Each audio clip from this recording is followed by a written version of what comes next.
historia inoiz kontatu gabean. Tonpo eta kantari lieba bere maitea.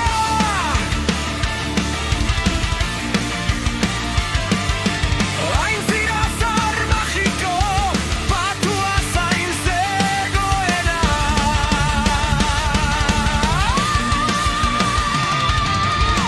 Erabiltzen zituen hitzak poza margotzen zuten, eta bere edertasuna gozo-gozo kantatzen zuen.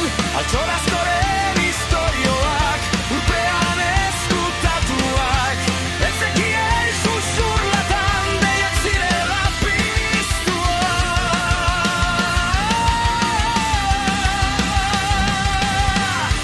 Goiz isil baten baren, isiltasunaren pean, urbeltzak eitxatu ziren, eta maitasuna joan zen. Aintziraren sakonean, koroa zarrarekin, eta ordutik isiltasuna hilobi bihurtu zen.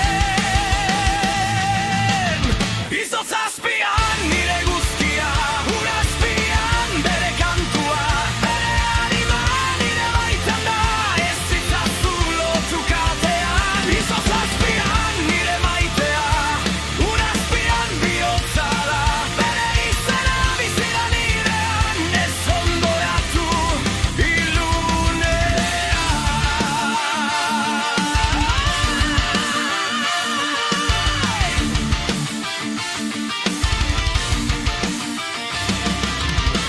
Eta orain salbatzeko giltza bat aurkitu behar.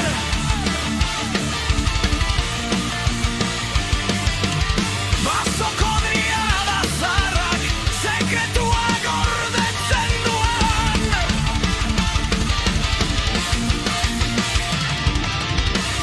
Poeta uretara sartu zen, etengabe oihuka, baina oihartzunak itzuli zion beldurra eta bakardadea.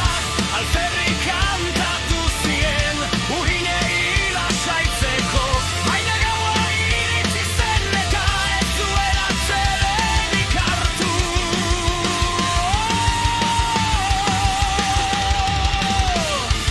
Oihu itogarri batek sakonean erantzun, eta bere buruan amesgaiztoek isilean hitz egin zuten.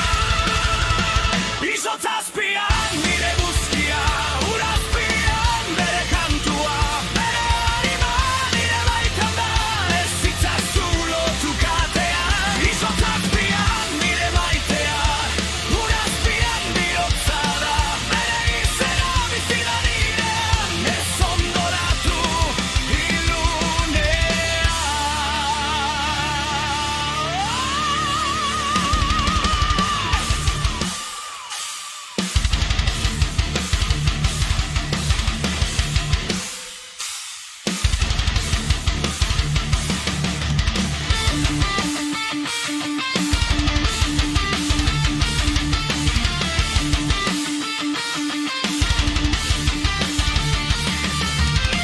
Gaueko iluntasunean beragana etorri zen, begiak itzalita zituen eta negua arnasean. Izotzezko jantzia sonean, hitzez min egiten zuen, nire bularrean sastakaia, balira bezala sartzen ziren, isilik besarkatu zuen.